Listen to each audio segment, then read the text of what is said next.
एक बार एक भिखारी अपने जीवन से परेशान हो चुका था, क्योंकि उसे अपने जीवन को चलाने के लिए भीख मांगना पड़ता था। उसे हर एक चीज के लिए भीख मांगना पड़ता था। इसी बात को लेकर वो दुखी रहता और दिन भर यही सोचता कि उसके जीवन में बदलाव कैसे आएगा। यह सोचकर वह निराश हो जाता।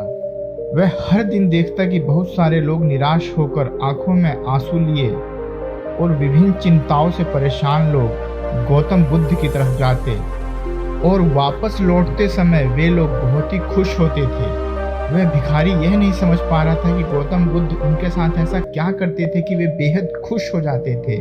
वापस लौटते हुए लोगों के हाथों में न तो ढेर सारे पैसे होते, न ही सोने चांदी, तो फिर ऐसा क्या होता था कि लोग बुद्ध के पास से लौटते वक्त इतना खुश होते थे। यह सब सोचकर वह भिखारी भी निर्णय लेता है कि वह भी महात्मा बुद्ध के पास जाएगा और देखेगा कि ऐसा वहाँ क्या हो रहा है कि दुखी लोग उनके पास जाकर खुश हो जाते हैं। वह बुद्ध से मिलने के लिए उनके पास चल पड़ा। जहाँ बुद्ध मौजूद थे वहाँ बहुत लंबी कतार लगी हुई थी, तो वह भिखारी भी कतार में लग गया। कतार में लगकर वह अपनी बारी का इंतजार करने लगा। देखते ही देखते उसकी बारी भी आ गई और उसने बुद्ध से कहा, बुद्ध, मैं बहुत ही गरीब हूँ, मेरे पास कुछ भी नहीं है। मुझे अपना जीवन चलाने के लिए भी दूसरों से भीख मांगनी पड़ती है। अब आप बताइए कि मैं अपने जीवन को कैसे बेहतर बना सकता हूँ। यह सब सुनकर बुद्ध ने कहा, तुम गरीब नहीं हो, तुम्हें ऐसा लगता है क्योंकि आज तक कभी तुमने किसी के लिए कुछ भी नहीं किया, न ही तुमने कभी किसी को दान दिया, न ही तुमने दूसरों के लिए कुछ किया।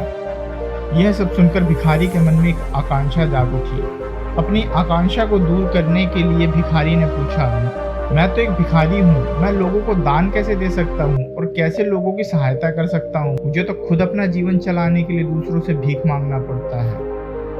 यह सब सुनने के बाद गौतम बुद्ध थोड़ी देर चुप रहे और फिर उसे बोले, तुम्हारे पास हाथ है जिसे तुम लोगों की सेवा में लगा सकते हो और दूसरों का भला कर सकते हो। इसके अलावा तुम्हारे पास मुंह है जिससे तुम लोगों से अच्छी अच्छी बातें कर सकते हो और दूसरों का हौसला बढ़ा सकते हो। यह सब करके भी तुम दूसरों की सहायता कर सकते हो। जरूरी नहीं कि दान सिर्फ पैसों से किया जाए।